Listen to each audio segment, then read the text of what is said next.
Oh, I don't know why I feel like I put you on for like, I don't know. Whatever. Whatever. There we It's go. 2025. Yes. Yes. I've heard people saying they're done with the free trial and would like to get a refund. It's pretty on perfect. It's on pretty. Although 2025. I Yeah. every time I think, oh well, what about this year? It just seems I don't know. Maybe this is the new normal, and we just need Yeah, right. to accept it with it. Hi, Yeah. my name is Tricia Broderick, And I'm Diana Larsen. and we co-wrote Lead Without Blame, and we've been coming together once a month, or at least once a month, live specifically Yeah. on LinkedIn to just continue to cover topics. They may be extensions from the book, they may be additional elements, or specific things within the book, and we kind of try and do a little bit of a theme each time.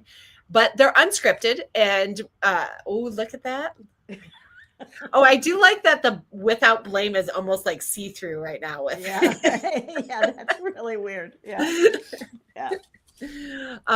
and this month our topic is shifting gears moving forward. Do you want to give a little like what we were thinking, why we picked this topic, and what we mean by it before we dig in? Well, a lot of things are going on, both in society at large and nationally in the U.S. and in other countries as well, and then also in our field and in our industry and in the companies that we and our colleagues are working for and with, and just a lot of changes have been happening, and within our professional community even. So it just feels like most of us are faced with needing to think about things in new ways, to maybe make not rely so much on our old routines of doing things, but needing to rethink that.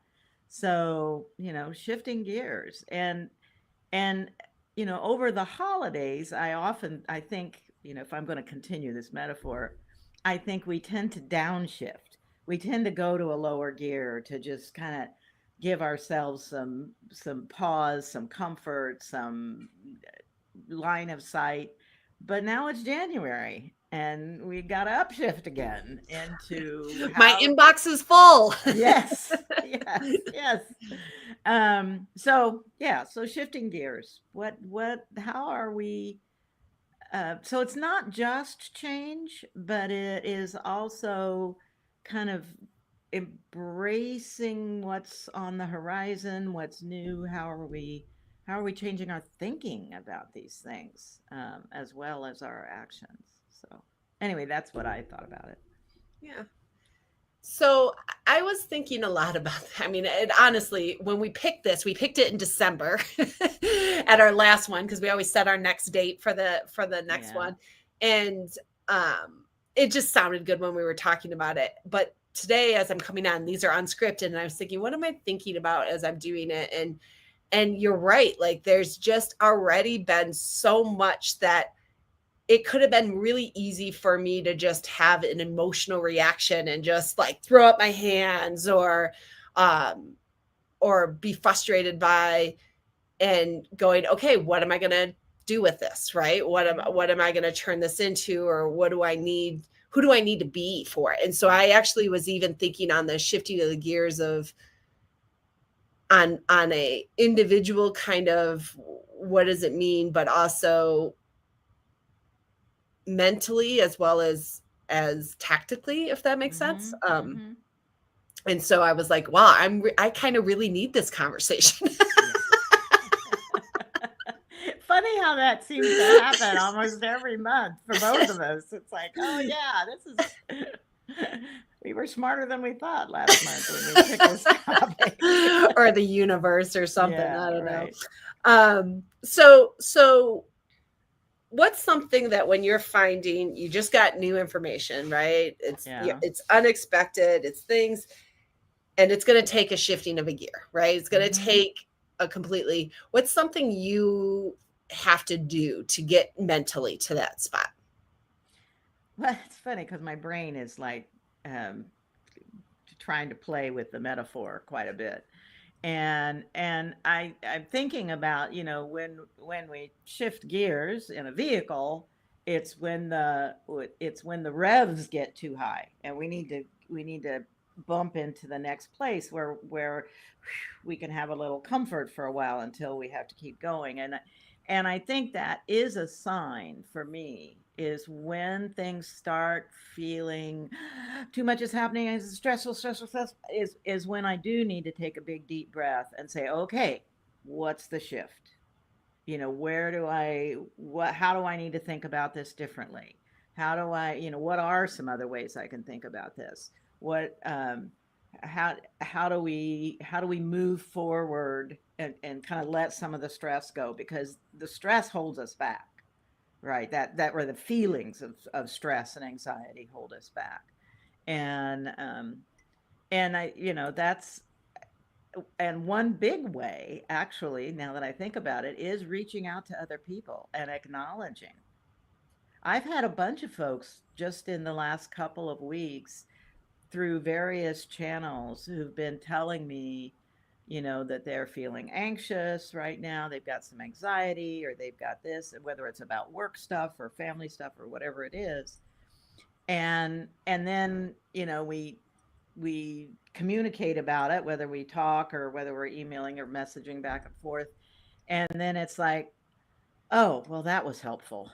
That, okay, I can feel my anxiety reducing now because I shared it with somebody else. We talked it through. Now I have some ideas. And I think that's kind of how we shift gears. That's one of the ways that we shift gears, is finding our best.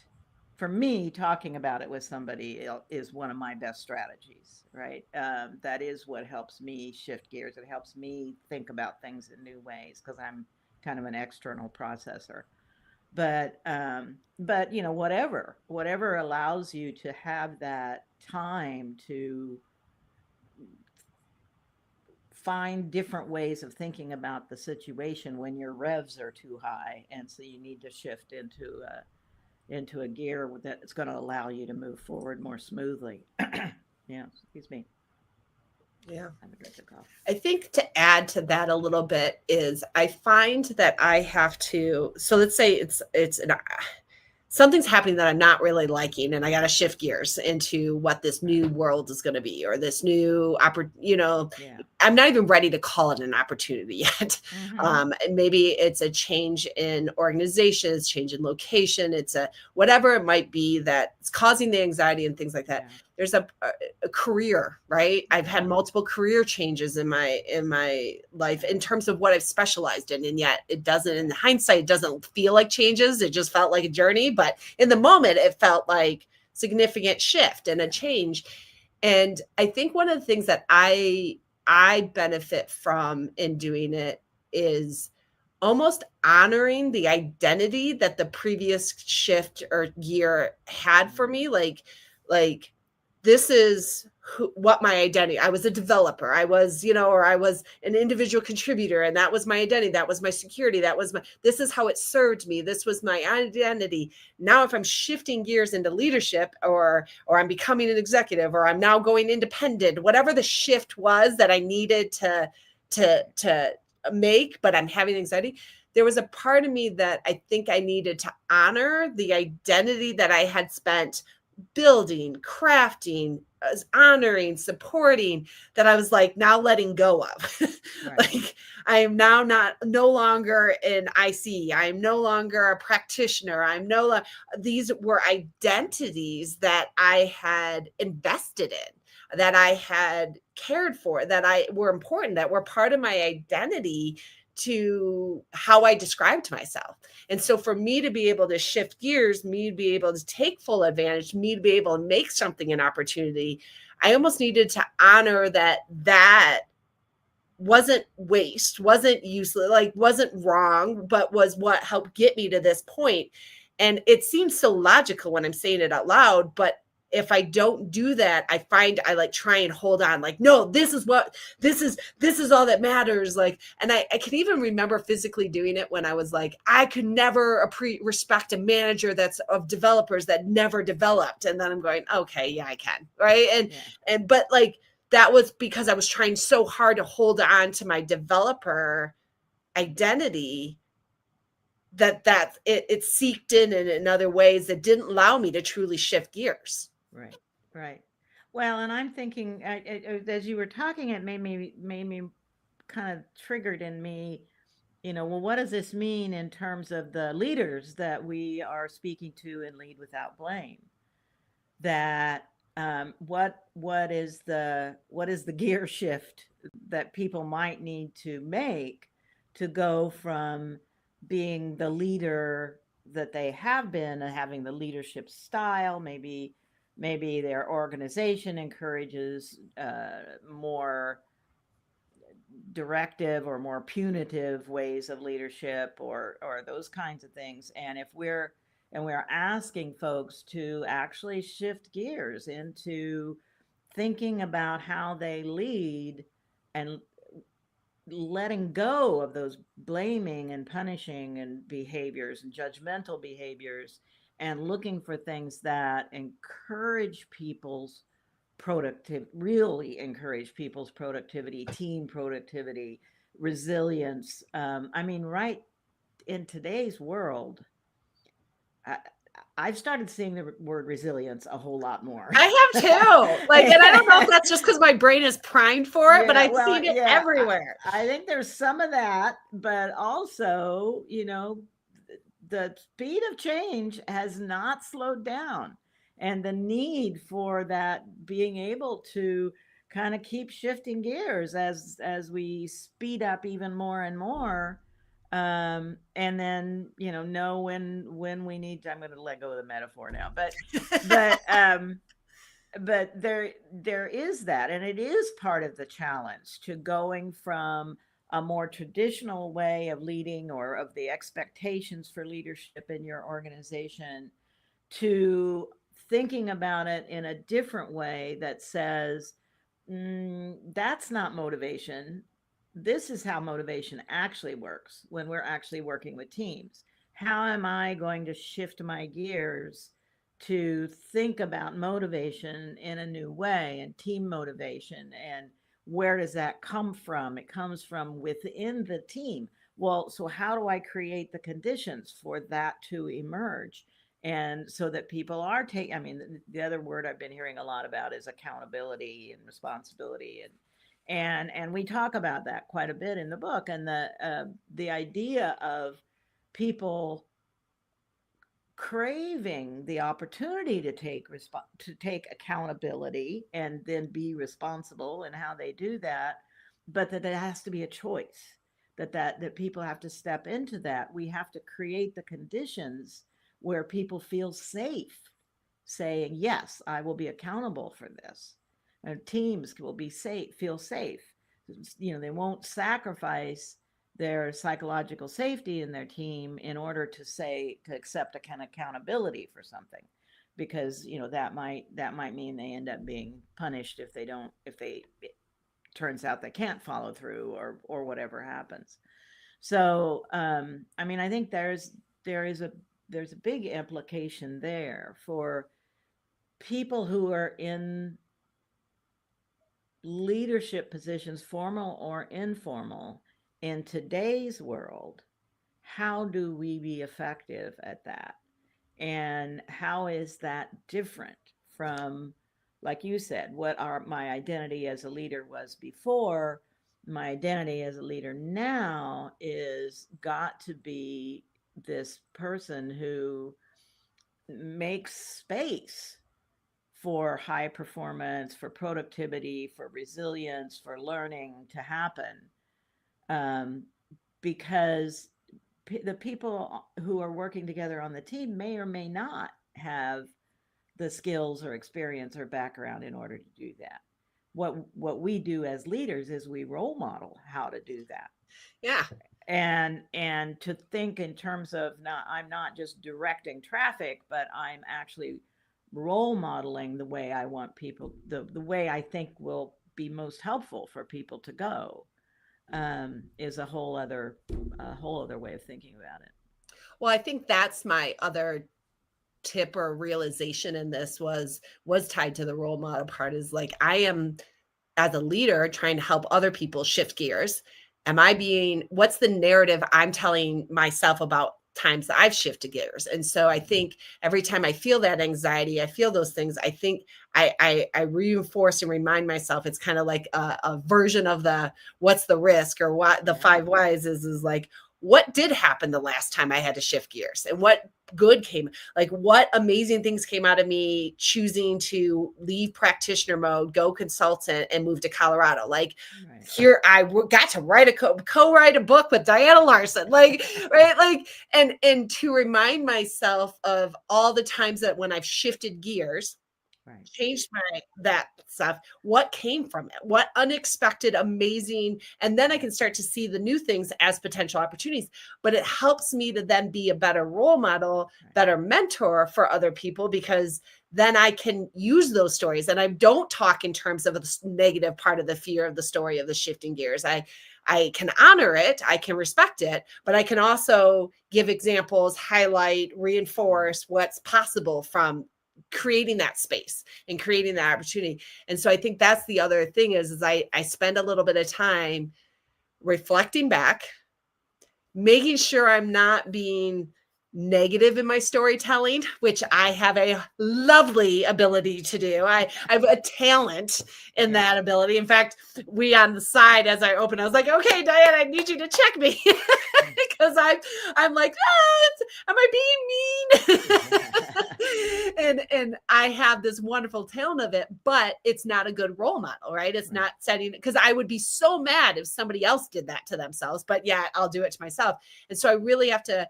change that narrative and remind myself of and be reflective about what has really happened when I've shifted gears in the past. Like Right.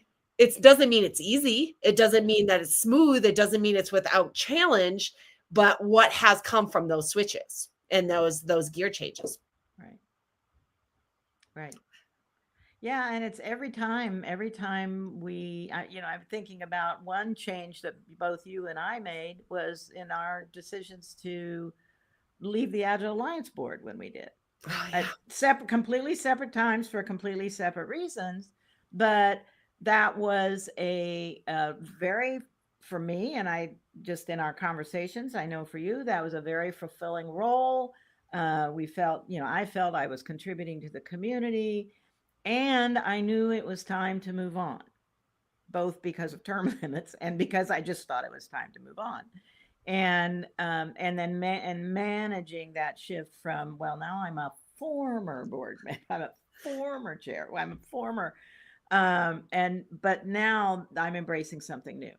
And I think that's important, is to recognize every time those shifts happen in our lives, every time we shift gears, what is the new that we have embraced?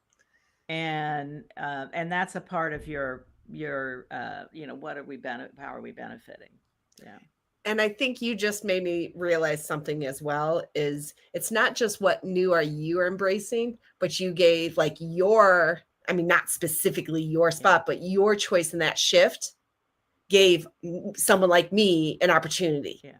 So it's you're paying it forward as well, right? You're not just creating opportunities for yourself with these shifts, you're actually creating opportunities for others with the shifts. Right. And by creating that space and those things. And so that always also makes it much easier for me in making some of those decisions of, but then look what they get to do. Yeah. And or somebody else gets to join and do, and like and it's just a really cool thing. But it is it's not always easy. Yeah. And that is a gear shift, that shifting from holding on to one particular kind of leadership role to letting go to make space for someone else to have a similar experience, maybe not the same experience, but a similar experience. And that's so important. I mean, that's a real gift that we give each other. And we are at time with this already. But thank you. Where can people find you coming up? Well, I'm going to be at the OOP conference in Munich in early February, the 3rd to the 7th. And then I'm going to be at the Agile Open Northwest conference the first part of March, which is also might be the 3rd to the 4th to the 7th, something like that, similar dates. And then in April, I have a workshop coming up called Agile Fluency Game Facilitators Workshop. And it's a way of learning how to facilitate and use this powerful tool, the Agile Fluency Game that James Shore and Arlo Belshi created, to do team building, to do development, to foster conversations, to have like super robust retrospectives on how things are going. You can use it in so many different ways, and it's such a powerful simulation that you use with development teams, but also with leaders who may not understand the nature of software development as well. Gives them You don't do many of those, so people need to get on this. I don't. I do like one every other year, frankly. So this is the time, and it'll be in Portland, Oregon, and it's April. Just say April. Yeah, it's right around April 14th, 15th, 13th, 14th, something like that. Yeah. I actually have quite a few like little mini workshops coming up doing publicly. Right. So we're testing out some workshops because we're testing out some micro credentials with certification bodies with IC Agile and stuff. So I have a number of things. You can find that at igniteii.com/offerings. Mm-hmm. Like I have a number of things, including one leading amazing teams course that I do with Jake. Yeah. So I actually have a couple different public offerings. I don't usually have many of those as well, but I actually have quite a few coming up in February, March, and April with it. But I have a number of conferences that I am going to be at already. I am going to be at Scan Agile in March. I'm going to be at Innovate in Richmond, Virginia in March. I'm going to be at Star East TechWells Conference in April, PMI Symposium in Denver in April, and I actually have 2 more that I can't announce yet. So I'm leaning into the seeing people in person, learning in person, engaging with the community. I am leaning in. We will be announcing some stuff for Agile Denver shortly by the end of this month as well. If you're coming, for those that are there, holiday parties coming this next month. There might be, or this week or next week. Yeah. There might be a little announcement there for something coming up. So it's busy. It's a busy start, but I'm excited. I'm excited. I'm even also doing an in-person course in Michigan for leaders as well. So I'm leaning into the in-person, I'm leaning into the community and trying to do as much as I can with that stuff. So I'm excited. Yeah. And then our next date we set for our next time that we're going to come live is in the afternoon this time on the 18th of February. So we'll be back that day, and hopefully your schedules will work out and see us. If not, watch the recording. And if you have topics or things you want to suggest, let us know. We keep coming up with things, and we're just going to enjoy doing this regardless. But but if there are things you're looking for or interested in us chatting about, let us know. Yeah. Till next time. Bye.